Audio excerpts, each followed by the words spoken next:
नमस्कार, मैं अमर खान। कैसे हैं आप सब? मुझे उम्मीद है आप और आपका परिवार खुश होगा, तंदुरुस्त होगा।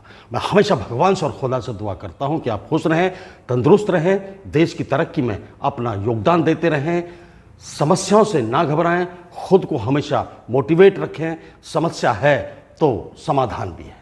जी हाँ, आज हम बात करते हैं एक बार की राज्यसभा सांसद, 3 बार की लोकसभा सांसद और अपने ज़माने की ड्रीम गर्ल सुपरस्टार अभिनेत्री हेमा मालिनी की। जी हाँ, हमें ऐसा ज़रूरी नहीं है कि जो पर्दे पर हमें चहकता हुआ चेहरा नज़र आ रहा है, मासूमियत नज़र आ रही है, हमें दिल से उनकी इज्जत हमारे दिल में हो रही है, हमें प्यार हो रहा है और सब कुछ है, लेकिन हम सिर्फ पर्दे पर देखकर ये बातें सोच भी रहे हैं और उनको मान भी रहे हैं। लेकिन असल ज़िंदगी में पर्दे का जो खिलाड़ी होता है वो कैसा होता है, किसी को कुछ पता नहीं लग पाता है। जब आप छानबीन करते हैं, जब किसी के बारे में जानने की कोशिश करते हैं, तब जाकर आप कह सकते हैं कि ये इंसान पर्दे पर इतना खूबसूरत है, लेकिन असल ज़िंदगी में उसकी जो नीति और नीयत है वो ज़ीरो है।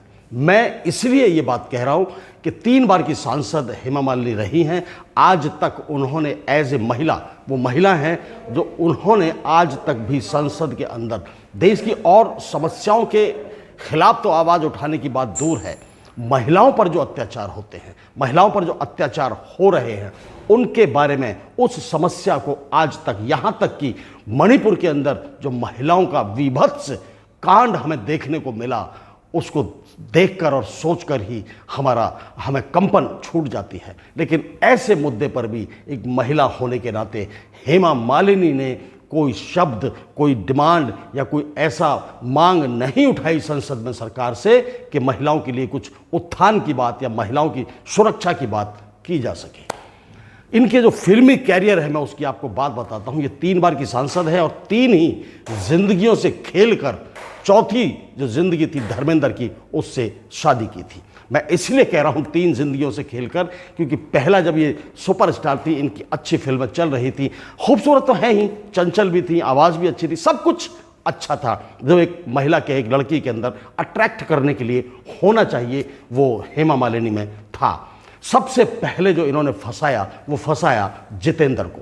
जितेंद्र साहब इसके प्यार में इतने पागल हो गए थे कि दिन रात सोना उठना बैठना सिर्फ और सिर्फ हेमा मालिनी के वो सपने देखते थे। यहाँ तक कि इन्होंने जितेंद्र से और उसके घर वालों से शादी का भी वादा कर दिया, और वो वादा ऐसे तोड़ा कि जितेंद्र साहब डिप्रेशन में चले गए कुछ दिन के लिए। यहाँ तक कि उन्होंने फिल्में करना भी बंद कर दिया था। फिर भी माँ बाप तो माँ बाप होते हैं। जितेंद्र जी के माँ बाप ने उनकी शादी किसी दूसरी जगह पर कर दी, तब वो वापस रिवर्स अपनी ज़िंदगी में आए।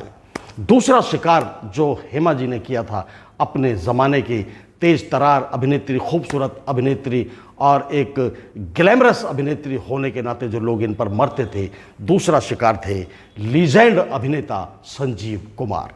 जी हाँ, संजीव कुमार को मैं पहले भी और आज भी बहुत इज्जत देता हूँ, और उनकी जो कलाकारी थी वो हटके थी, मतलब हमारी सोच से परे थे। बहुत ही लीजेंड पर्सनालिटी, हस्ती थी वो बॉलीवुड की। वो उनको जब इन्होंने प्यार में जब उनको फंसाया तो क्योंकि बहुत सारे लोग, ऐसा नहीं कि हर आदमी चालाक होता है, चंट होता है, सामने वालों को इमीडिएट समझ जाएगा, वो समझे नहीं, सीधे साधे थे।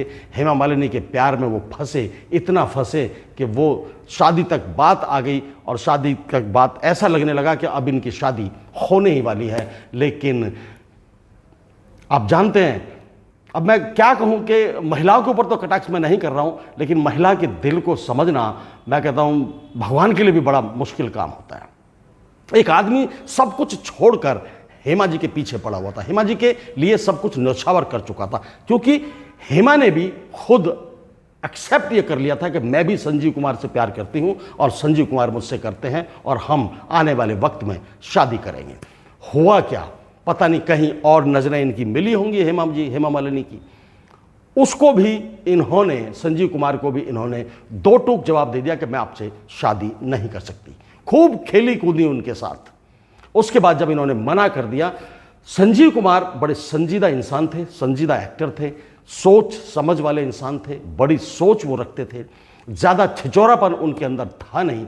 वो बात इतनी गहरी उनके दिल को लगी कि मात्र 47 साल की उम्र में संजीव कुमार को हार्ट अटैक आ गया था और वो इस वजह से मृत्यु को प्राप्त हो गए थे। मैं तो कहता हूं कि संजीव कुमार की मौत का जो जिम्मेदार रहा उस वक्त, वो सिर्फ और सिर्फ हेमा मालिनी जी रही थी। क्योंकि प्यार, टूटकर प्यार करना और वादा करना और कसमें खाना, ये सब एक आम आदमी, एक सच्चा आदमी इन बातों को सच मान लेता है, लेकिन इनके दिल में फरेब था, झूठ था या अय्याशियां थी, ये ही जान सकते हैं। हम कुछ नहीं कह सकते इस बारे में। खैर, संजीव कुमार की जिंदगी खत्म हो गई, वो मौत को प्राप्त हो गई। तीसरी जो शख्सियत इनकी जिंदगी में आई, जब संजीव कुमार नहीं रहे, जितेंद्र की शादी हो गई, संजीव कुमार की मौत हो गई। तीसरा जब इन्होंने आदमी देखा तो वो उस वक्त का सुपरस्टार रहा देवानंद। देवानंद साहब के प्यार में भी पड़ गई ये। देवानंद जी के साथ खूब गुलछरे भी उड़ाए, उठना बैठना सब कुछ, मतलब जैसे लगा कि अब ये शादी करने वाले हैं। कुछ दिनों के बाद ऐसा लगने लगा कि दोनों बिल्कुल प्यार में डूब चुके हैं, एक दूसरे के हो चुके हैं, अब ये शादी कर लेंगे और घर बसा लेंगे। जैसे जैसे शादी का मौका नज़दीक आता था, वैसे वैसे हेमा मालिनी का जो मन था वो बदलना शुरू हो जाता था। वही हुआ, देवानंद जी को भी इन्होंने ऐसे निकाल कर फेंक दिया अपनी ज़िंदगी से, जैसे दूध में से मक्खी को निकाल कर फेंक देते हैं। अब ये अकेली हो गई।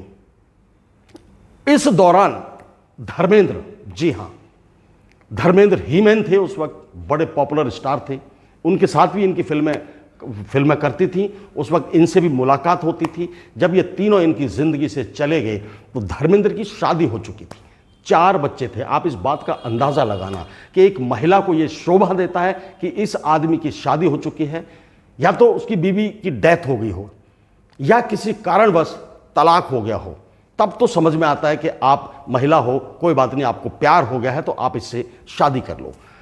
डेथ भी नहीं हुई थी, डिवोर्स भी नहीं हुआ था, 4 बच्चे भी थे।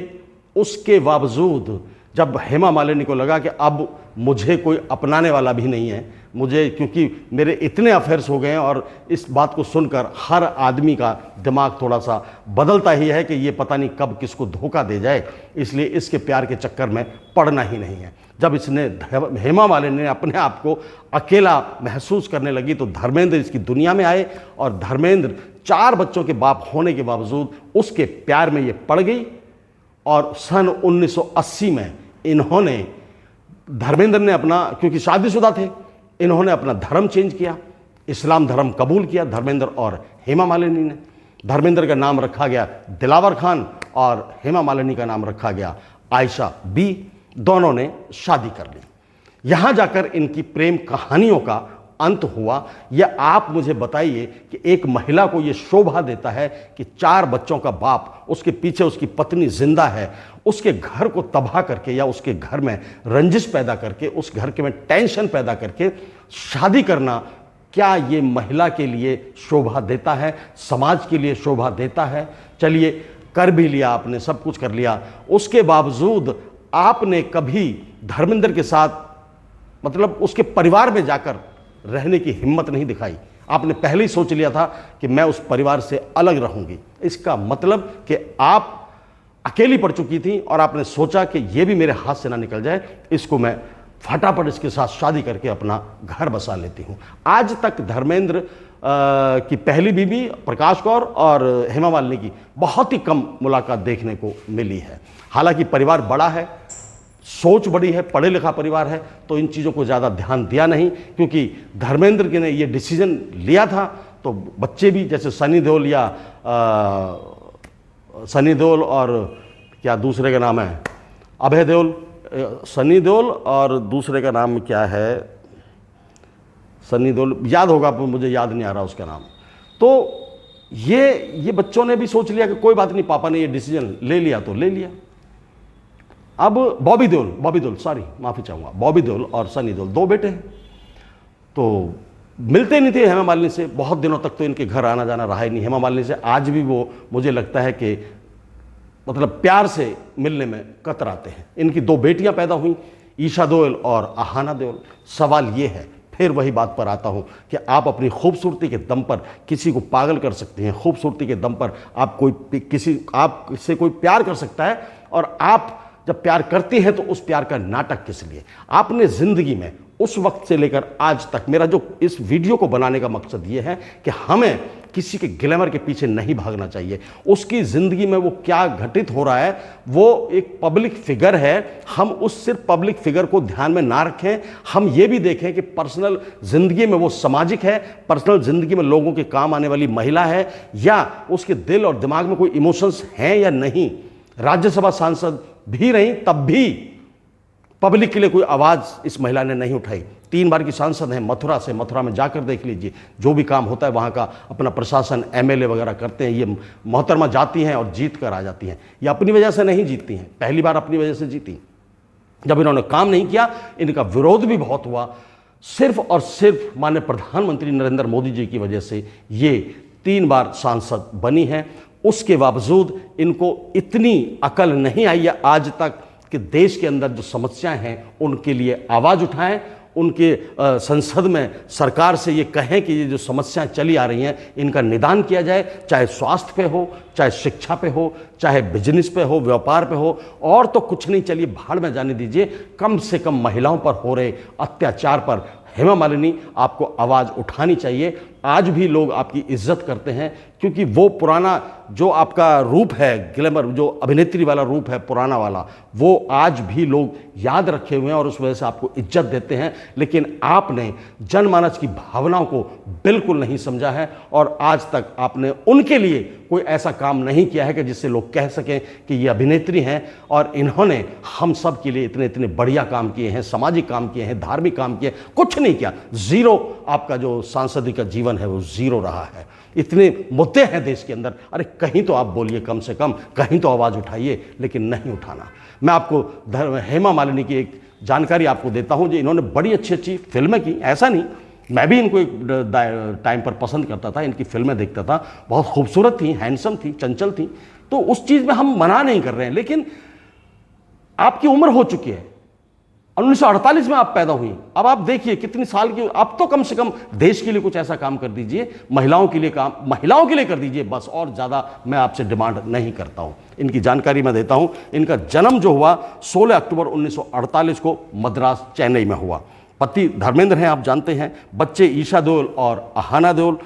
अभिनेत्री, लेखिका, नृत्यांगना, डायरेक्टर, ये सब कुछ है इंडस्ट्री के अंदर। मथुरा से सांसद हैं 3 बार की। शादी 1980 में धर्मेंद्र के साथ इनकी हुई थी। शिक्षा चेन्नई और मुंबई से हुई। मैं सिर्फ और सिर्फ इनकी जो फिल्म, हाँ फिल्में मैं आपको बता देता हूँ, जो फिल्में सबको पसंद है और जो फिल्में इन्होंने की हैं। सबसे ज़्यादा जो फिल्म पसंद आती थी लोगों को, जानी मेरा नाम, सीता और गीता, शोले, बगावत, ड्रीम गर्ल और बागबान, ये मशहूर फिल्में हैं हेमा मालिनी की। ये की हैं भाई, की हैं, हम मना नहीं कर रहे हैं, की हैं, लेकिन आपको एज ए ह्यूमन बीइंग देश के लिए काम करना चाहिए, समाज के लिए काम करना चाहिए। यदि आप थोड़ी सी भी रिस्पेक्ट देश के लिए अपने दिल और दिमाग में रखती हैं तो कुछ काम तो करिए, जाकर संसद में कुर्सी तोड़ने का कोई फायदा नहीं है। जय हिंद, जय भारत, नमस्कार।